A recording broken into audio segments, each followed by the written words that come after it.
Hello world, what comes to your mind when you hear Galapagos? A remote mythical place, reachable only with a difficult journey, living fossils, pristine wilderness and a nature conservation? Almost like a free roaming zoo, Charles Darwin's theory of evolution? You are absolutely right. Welcome to Galapagos. Getting to the Galapagos Islands requires a long journey. There are two airports, Baltra and San Cristobal. Both are connected to the Ecuadorian mainland only via Quito or Guayaquil. Depending on whether you live in Europe or the United States, Quito or Guayaquil may also require a layover. Most of us therefore need at least 2, sometimes even 3 stops to reach the Galapagos Islands. This makes it very complicated and of course very expensive.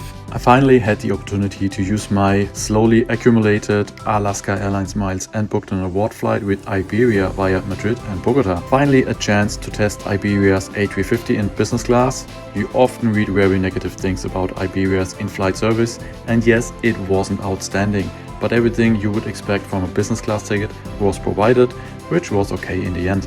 The shower in the lounge in Bogota looked interesting, but above all, it was a welcome relief after so many flights in one day. And finally, arriving into Quito, I met Nicholas immediately after immigration. He arrived at the same time as me with his Delta Airlines flight from Atlanta.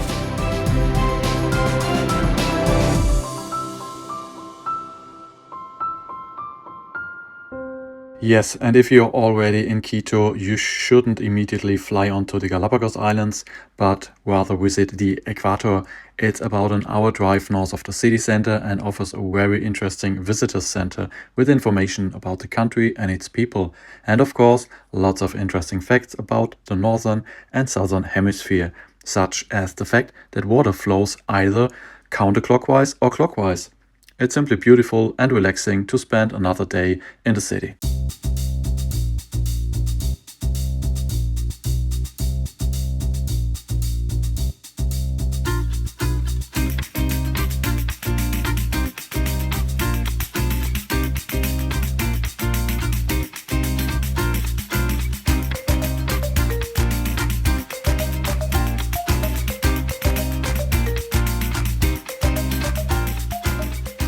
When the last flight from Quito or Guayaquil to the Galapagos Islands finally departs, you first have to pay $20 at the departure airport. Upon landing in the Galapagos, you pay another $200. The government uses these fees to further protect and maintain the Galapagos National Park and of course to prevent over-tourism. A little fun fact, before the plane lands on the runway in Baltra, a Follow Me vehicle drives the entire length of the runway to check if any lizards are basking on the asphalt. From the airport on the tiny island of Baltra, you have to take a bus for a fee of course to a small port. From there you travel just a few hundred meters across the sea to another harbor on the other side, where you have to ask for a taxi to travel across the entire island of Santa Cruz until you finally arrived in the island's only town, Puerto Ayora. As you can see, getting there is really quite tedious and time consuming, not only because of the flights, and you have to pay money at every turn. We spent 3 days on Santa Cruz, where you can visit a large farm with the giant turtles, for example. After that, we took a boat to the island of San Cristobal. There you can observe sea lions on the beach in their natural habitat and go on many diving and snorkeling trips. You can also see many birds and even penguins on Isla Bella Island. Nishu stayed a few days longer and did all of this. He was absolutely thrilled.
Unfortunately, at some point it's time to head home. For me, as an aviation enthusiast, this was another highlight of the trip. The airport on San Cristobal is tiny. Avianca offered upgrades to the business class seat for just 25 USD. I was able to take this business class seat on the 1.5 hours flight to Guayaquil, but it only includes the seat and no other service. However, I've since had the opportunity to truly test the Avianca business class on the A320. I have linked the video above in the info cards and below in the video description.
From Guayaquil, I booked an award ticket using my KLM Flying Blue Miles. The flight back to Frankfurt was via Amsterdam, of course.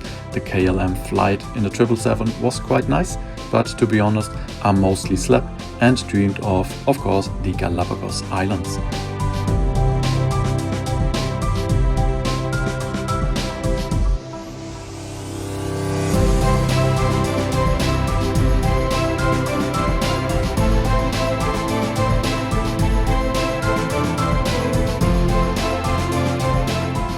I plan to make a detailed video about KLM's business class on a long-haul flight sometime in 2026. And if you don't want to miss this, don't forget to subscribe to the channel, and a like, of course, is always appreciated. Until then, guys, always remember we all live under the same horizon. So always be nice to each other. Goodbye, world!